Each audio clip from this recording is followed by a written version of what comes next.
Capítulo 6 da contestação. Artigo 335. O réu poderá oferecer contestação por petição no prazo de 15 dias, cujo termo inicial será a data: inciso 1, da audiência de conciliação ou de mediação, ou da última sessão de conciliação, quando qualquer parte não comparecer, ou comparecendo, não houver autocomposição.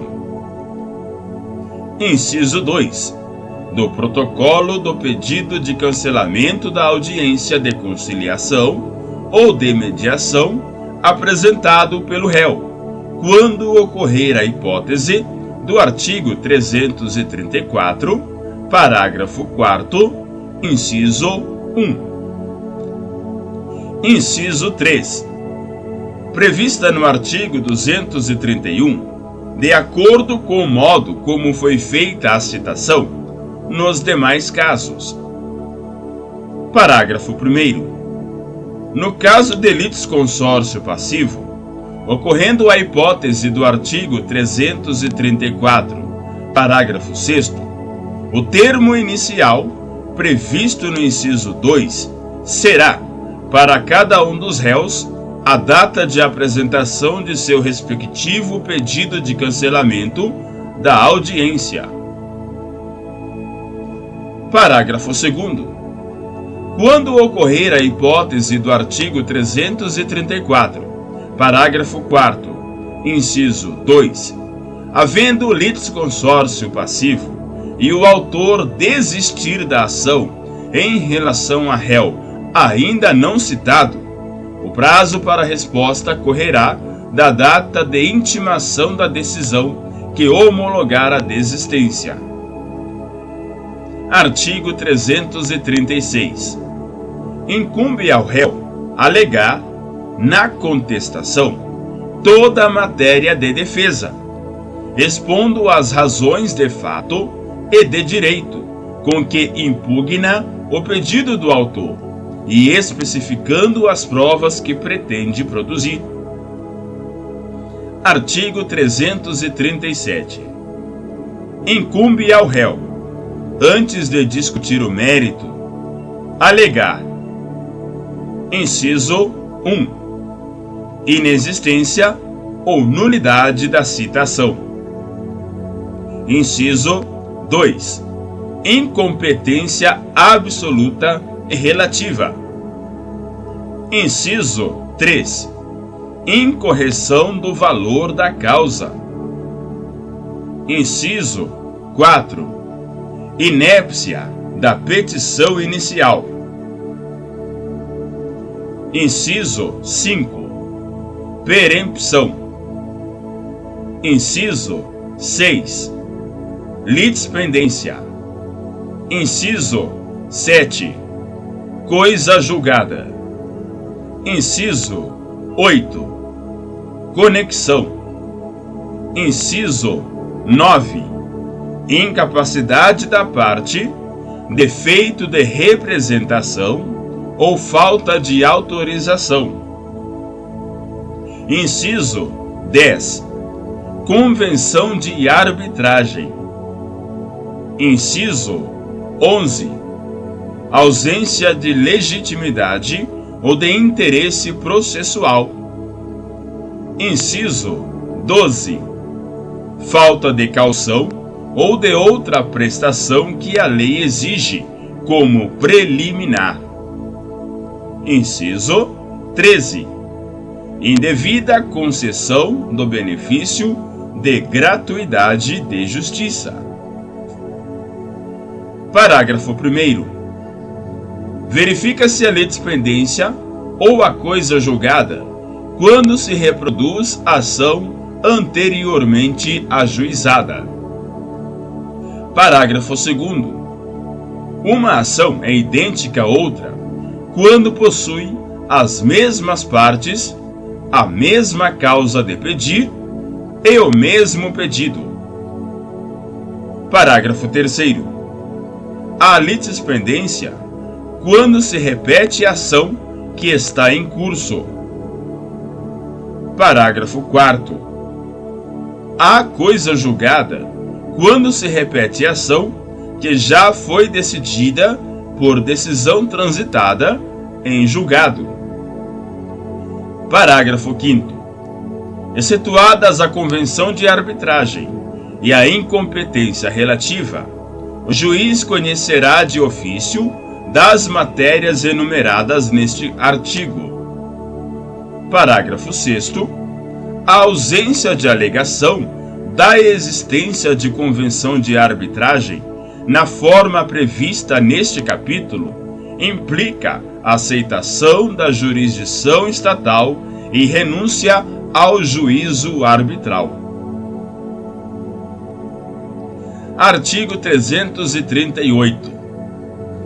Alegando o réu, na contestação, ser parte ilegítima ou não ser o responsável pelo prejuízo invocado, o juiz facultará ao autor, em 15 dias, a alteração da petição inicial para a substituição do réu.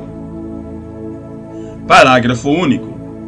Realizada a substituição, o autor reembolsará as despesas e pagará os honorários ao procurador do réu excluído, que serão fixados entre 3% e 5% do valor da causa, ou, sendo este irrisório, nos termos do artigo 85, parágrafo 8º.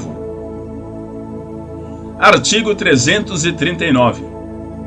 Quando alegar sua ilegitimidade, incumbe ao réu indicar o sujeito passivo da relação jurídica discutida, sempre que tiver conhecimento, sob pena de arcar com as despesas processuais e de indenizar o autor pelos prejuízos decorrentes da falta de indicação. Parágrafo 1º. O autor, ao aceitar a indicação, procederá, no prazo de 15 dias, à alteração da petição inicial para a substituição do réu, observando-se ainda o parágrafo único do artigo 338. Parágrafo 2º. No prazo de 15 dias, o autor pode optar por alterar a petição inicial para incluir, como litisconsorte passivo, o sujeito indicado pelo réu. Artigo 340. Havendo alegação de incompetência relativa ou absoluta, a contestação poderá ser protocolada no foro de domicílio do réu, fato que será imediatamente comunicado ao juiz da causa, preferencialmente por meio eletrônico. Parágrafo 1º. A contestação será submetida à livre distribuição, ou se o réu houver sido citado por meio de carta precatória, juntada aos autos dessa carta, seguindo-se a sua imediata remessa para o juízo da causa. Parágrafo 2º. Reconhecida a competência do foro indicado pelo réu, o juízo para o qual for distribuída a contestação ou a carta precatória será considerado prevento. Parágrafo 3º. Alegada incompetência nos termos do caput, será suspensa a realização da audiência de conciliação ou de mediação, se tiver sido designada. Parágrafo 4º. Definida a competência, o juízo competente designará nova data para a audiência de conciliação ou de mediação. Artigo 341. Incumbe também ao réu manifestar-se precisamente sobre as alegações de fato constantes da petição inicial, presumindo-se verdadeiras as não impugnadas, salvo se: inciso 1. Não for admissível, a seu respeito, a confissão. Inciso 2. A petição inicial não estiver acompanhada de instrumento que a lei considerar da substância do ato. Inciso 3. Estiverem em contradição com a defesa, considerada em seu conjunto. Parágrafo único. O ônus da impugnação especificada dos fatos não se aplica ao defensor público, ao advogado dativo e ao curador especial. Artigo 342. Depois da contestação, só é lícito ao réu deduzir novas alegações quando: inciso 1. Relativas a direito ou a fato superveniente. Inciso 2. Competir ao juiz conhecer delas de ofício. Inciso 3.